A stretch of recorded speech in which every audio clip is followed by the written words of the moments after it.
Hopefully, if I click on that button right there, it'll figure itself out. It'll figure itself out.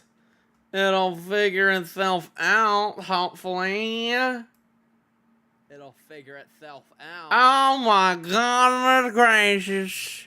It figured itself out. That's cool. That's cool. I am obsessed with this multi-streaming now. It's fun. It's fun. I like how I'm streaming on another platform, dividing my audience even more. I think I had one active viewer for like 20 seconds last stream on YouTube, so we'll see if I gain any more. All right.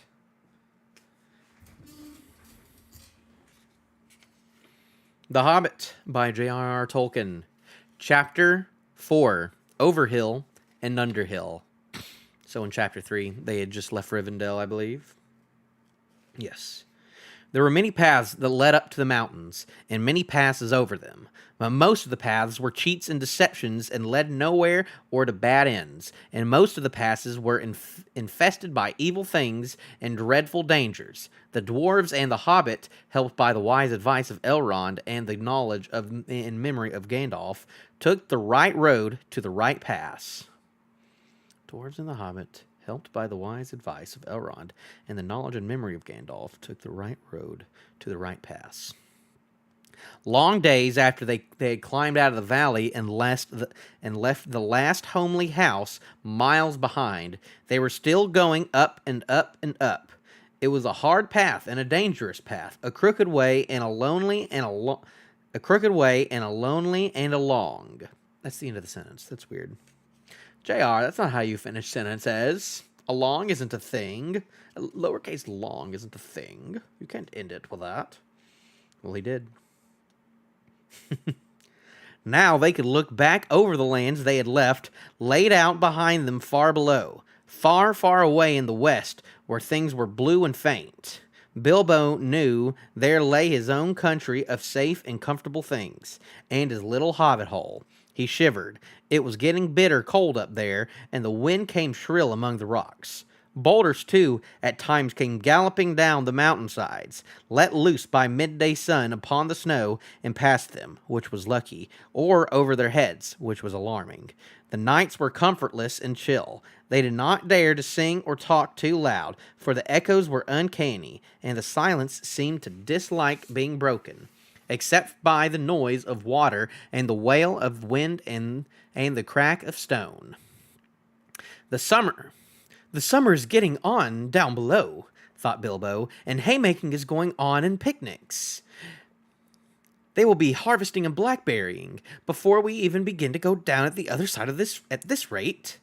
And the others were thinking equally gloomy thoughts, although when they had said goodbye to Elrond in the high hope of a midsummer morning, they had spoken gaily of the passage of the mountains, and of riding swift across the lands beyond.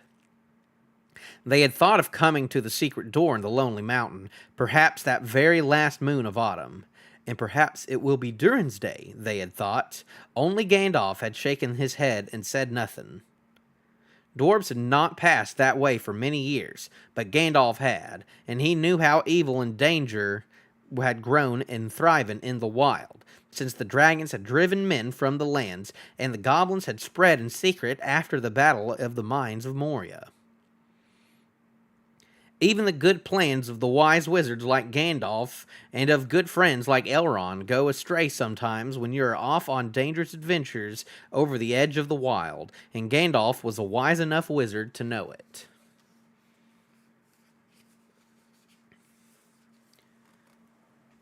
He knew that something unexpected might happen, and he hardly dared to hope that they would pass without fearful adventure over all those great and tall mountains, with lonely peaks and valleys where no king ruled. They did not. All was well until one day they met a thunderstorm. More than a thunderstorm, a thunder battle. You know how terrific a really big thunderstorm can be in the land and in a river valley, especially at times, when two great thunderstorms meet and clash. The terrible still are thunder and lightning in the mountains at night, when storms come up from east and west and make war. The lightning splinters on the peaks, and rocks shiver, and great crashes split the air and go rolling and tumbling into every cave and hollow. And the darkness is filled with overwhelming noise and sudden light.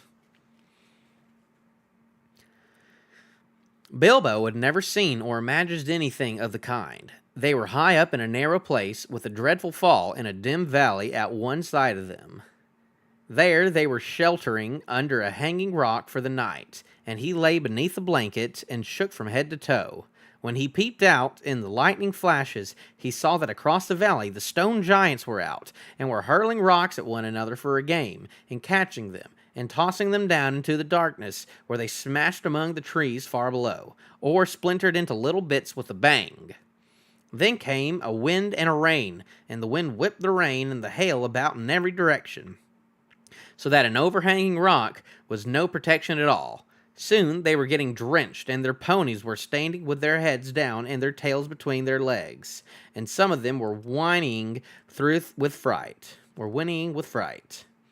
They could hear the giants guffawing and shouting all over the mountains. "This won't do at all," said Thorin. "If we don't get blown off, or drowned, or struck by lightning, we shall be picked up by some giant and kicked sky high for a football." Ha! Football that exists. American football is obviously what they're talking about. JR, I know what you're talking about. He don't want to get kicked sky high like a football. "Well, if you know of anywhere better, take us there," said Gandalf, who was feeling very grumpy and was far from happy about the giants himself. The end of their argument was that if they sent Fili and Kili to look for a better shelter, they had very sharp eyes, and being the youngest of the dwarves by some 50 years, they usually got these sorts of jobs, when everybody could see that it was absolutely no use sending Bilbo. "There is nothing like looking if you want to find something," or so Thorin said to the young dwarves. "You certainly usually find something if you look, but it is not always quite the something you were after, so it proved on this occasion." Soon, Fili and Kili came crawling back, holding on to the rocks in the wind. "We have found a dry cave," they said, "not far from the next corner, and ponies and all could get inside." "Have you thoroughly explored it?" said the wizard, who knew that the caves up in the mountains were seldom unoccupied. Yes, they said, though everybody knew that they could not have been long about it. They had come back too quick. "It isn't all that big, and it does not go far back." That, of course, is the dangerous part about caves. You don't know how far they go back sometimes, or where a passage behind may lead to, or what is waiting for you inside. But now Fili and Kili's news seemed good enough.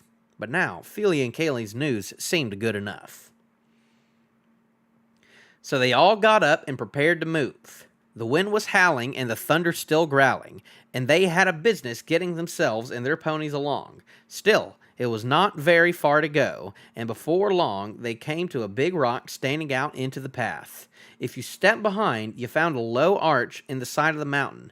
There was just room to get the ponies through with a squeeze. When they had been unpacked and unsaddled as they passed under the arch, it was good to hear the wind and the rain outside instead of all about them, and to feel safe from the giants and their rocks. But the wizard was taking no risks. He lit up his wand, as he did that day in Bilbo's dining room that seemed so long ago, if you remember, and by its light they explored the cave from end to end. It seemed quite a fair size, but not too large and mysterious. It had a dry floor and some comfortable nooks. At one end there was room for the ponies, and there they stood, mighty glad of the change, steaming and champing in their nosebags. Oin and Gloin wanted to light a fire at the door to dry their clothes, but Gandalf would not hear of it, so they spread out their wet things on the floor and got dry ones out of their bundles. Then they made their blankets comfortable. got out their pipes, and blew smoke rings, which Gandalf turned into different colors and set dancing up by the roof to amuse them.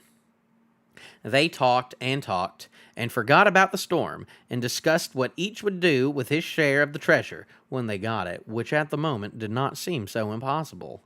And so they dropped off to sleep one by one, and that was the last time that they used the ponies, packages, baggages, tools, and paraphernalia that they had brought with them.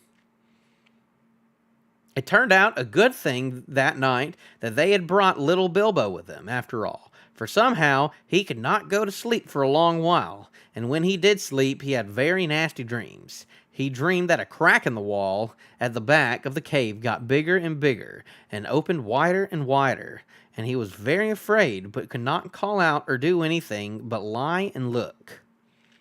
Then he dreamed that the floor of the cave was giving away, and he was slipping, beginning to fall down, goodness knows where to.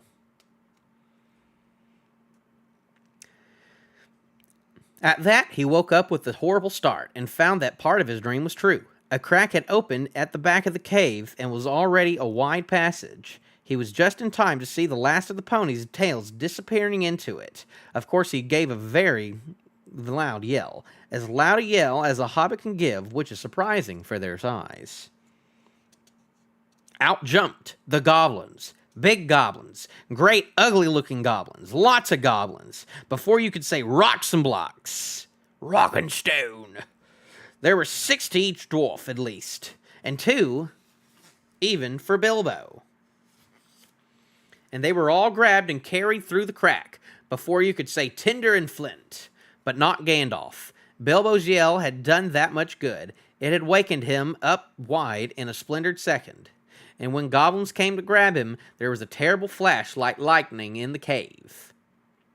A smell like gunpowder, and several of them fell dead.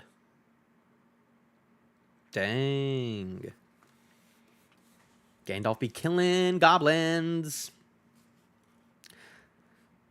The crack closed with a snap, and Bilbo and the dwarves were on the wrong side of it. Where was Gandalf? And of that neither they nor the goblins had any idea, and the goblins did not want to find out. Wait to find out. They seized Bilbo and the dwarves and hurried them along. It was deep, dark, such as only goblins that have taken to the living in the heart of the mountains can see through. The passages there were crossed and tangled in all directions, but the goblins knew their way, as well as you do, to the nearest post office. And the way went down, and it was most horribly stuffy. I don't know the way to the nearest post office sometimes. The goblins were very roughed and pinched unmercifully, and chuckled and laughed in their horrible stony voices, and Bilbo was more unhappy even when the troll had picked him up by his toes. He wished again and again for his nice bright hobbit hole, not for the last time. Now there came a glimmer of a red light before them. The goblins began to sing or croak, keeping time with the flap of their flat feet on the ground, and shaking their prisoners as well. Clap, snack, the black rack, grip, grab, pinch, nab, and down, to Goblin Town you go, my lad. Crash, crash, crush, smash, hammers and tongs, knocker and gongs, pound, far underground, ho, ho, my lad. Swish, smack, whip, crack, batter and beat, yammer and bleat, work, nor dare to shirk, while goblins quaff and goblins laugh, round and round, far underground, below, my lad. It sounded truly terrifying. The walls echoed to the clap, snap, and the crush, smash, and to the ugly laughter of their ho, ho, my lad. The general meaning of the song was only too plain, for now the goblins took out their whips and whipped them with a swish, smack, and set them running as fast as they could in front of them. And more, one of the dwarves were already yammering and bleeding like anything when they stumbled into the big cavern. It was lit by a great red fire in the middle, and by torches along the walls, and it was full of goblins. They all laughed and stamped and clapped their hands, when the dwarves, with poor little Bilbo at the back and nearest to the whips, came running in. While the goblin drivers whooped and cracked their whips behind. The ponies were already there, huddled in a corner. And there were all the packages lying broken open and being rummaged by goblins, and smelt by goblins, and fingered by goblins, and quarreled over by goblins. I'm afraid that is the last they ever saw of those excellent little ponies, including a jolly sturdy little white fellow that Elrond had lent to Gandalf, since his horse was not suitable for the mountain paths. For goblins eat horses and ponies and donkeys, and other much more dreadful things.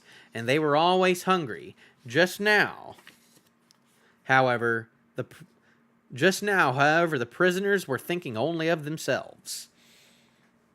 Oh no, the ponies are dead. The goblins chained their hands behind their back and linked them all together in a line and dragged them to the far end of the cavern while little Bilbo tugging at the end of the row.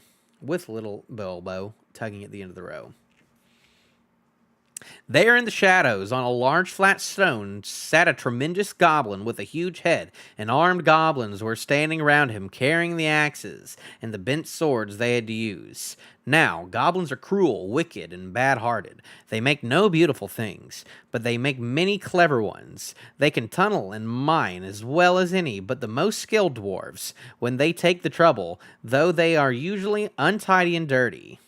Hammers, axes, swords, daggers, pickaxes, tongs, and also instruments of torture they make very well, or get other people to make to their design, prisoners and slaves that have to work till they die for want of air and light. It is not unlikely that they invented some of the machines that have since troubled the world, especially the ingenious devices for killing large numbers of people at once, for wheels and engines and explosions always delighted them, and also not working with their own hands more than they could help. But in those days and those wild parts, they had not advanced, as it is called, so far. They did not hate dwarves especially, no more than they hated everybody and everything, and particularly the orderly and prosperous. In some parts, wicked dwarves had even made alliances with them. But they had a special grudge against Thorin's people because of the war which you have heard mentioned, but which does not come into this tale. And anyway, goblins don't care who they catch, as long as it is done smart and secret, and the prisoners are not able to defend themselves. "Who are these miserable persons?" said the great goblin. "Dwarves and this?" "Dwarves and this," said one of the drivers, pulling at Bilbo's chain so that he fell forward on his knees. "We found them sheltering in our front porch." "What do you mean by this?" said the great goblin, turning to Thorin. "Up to no good, I'll warrant. Spying on the private business of my people, I guess. Thieves, I shouldn't be surprised to learn. Murderers and friends of elves, not unlikely. Come, what have you got to say?" "Thorin, the dwarf, at your service," he replied. "It was merely a polite nothing. Of the things which you suspect and imagine, we have no idea at all. We sheltered from a storm in what seemed a convenient cave and unused. Nothing was further from our thoughts than inconveniencing goblins in any way whatever. That was truth enough." Said the great goblin. "So you say. Might I ask what you were doing up in the mountains at all? And where you were coming from? And where you were going to, Cotton Eye Joe? In fact, I should like to know all about you. Not that it will do you much good, Thorin Oakenshield. I know too much about your folk already, but let's have the truth, or I will prepare something particularly uncomfortable for you."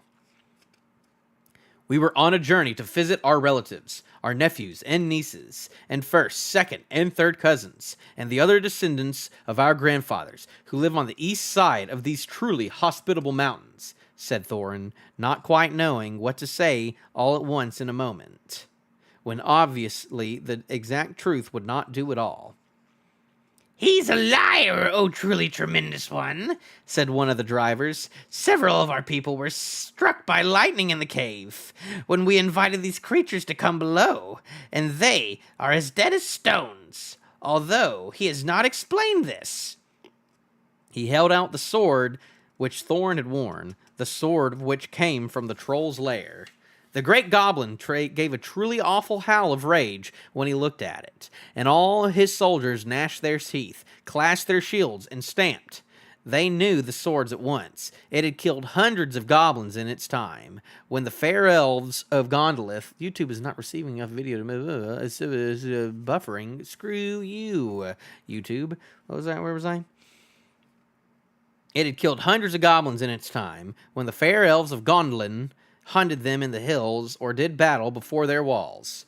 They had called it Orcrist, Goblin Cleaver, but the goblins called it simply Biter. They hated it, and hated it worse than anyone that carried it.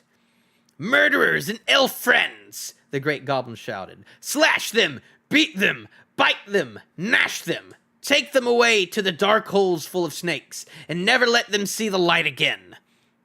He was in such a rage that he jumped off his seat, and himself rushed at Thorn with his mouth open. Just at that moment, all the lights in the cavern went out, and the great fire went off, poof,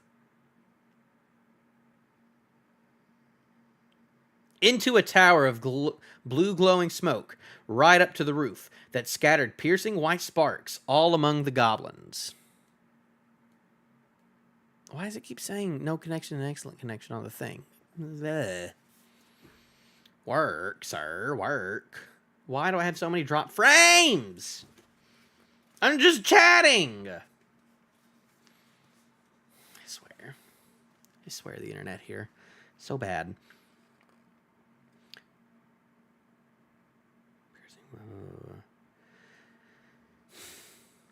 The yells and yammering, croaking, gibbering and jabbering, howls, growls, and curses, shrieking and shrieking that followed were beyond description. Several hundred wild cats and wolves being roasted slowly alive together would not have compared to it. The sparks were burning holes in the goblins, and the smoke that now fell from the roof made the air too thick for even their eyes to see through. Soon they were falling over one another and rolling in heaps on the floor, biting and kicking and fighting as if they had all gone mad.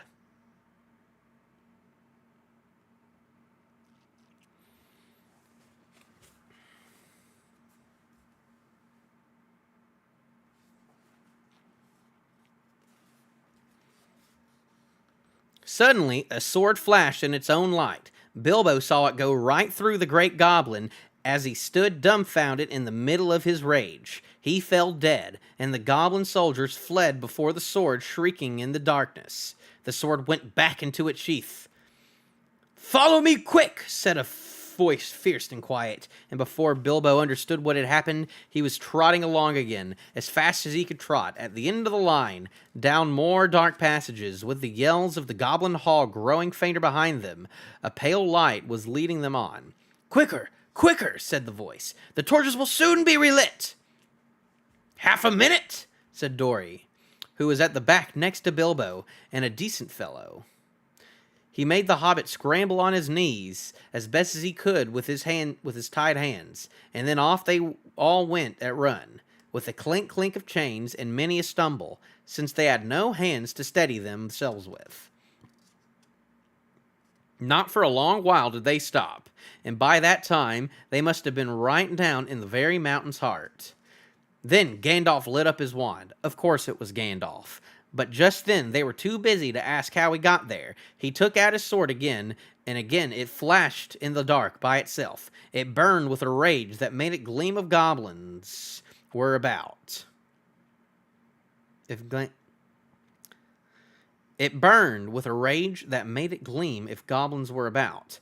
Now it was bright as a blue flame for delight in the killing of the great lord of the cave. It made no trouble whatever of cutting through the goblin chains and setting all the prisoners free as quickly as possible.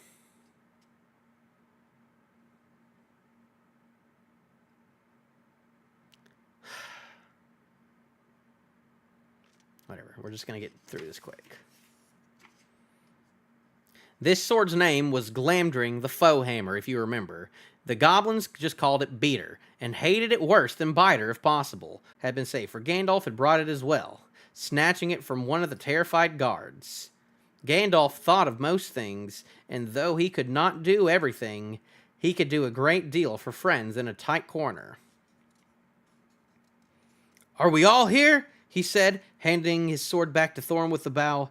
"Let me see. 1, that's Thorin. 2, 3, 4, 5, 6, 7, 8, 9, 10, 11. Where are Philly and Killy? Here they are. 12, 13. And here's Mr. Baggins. 14.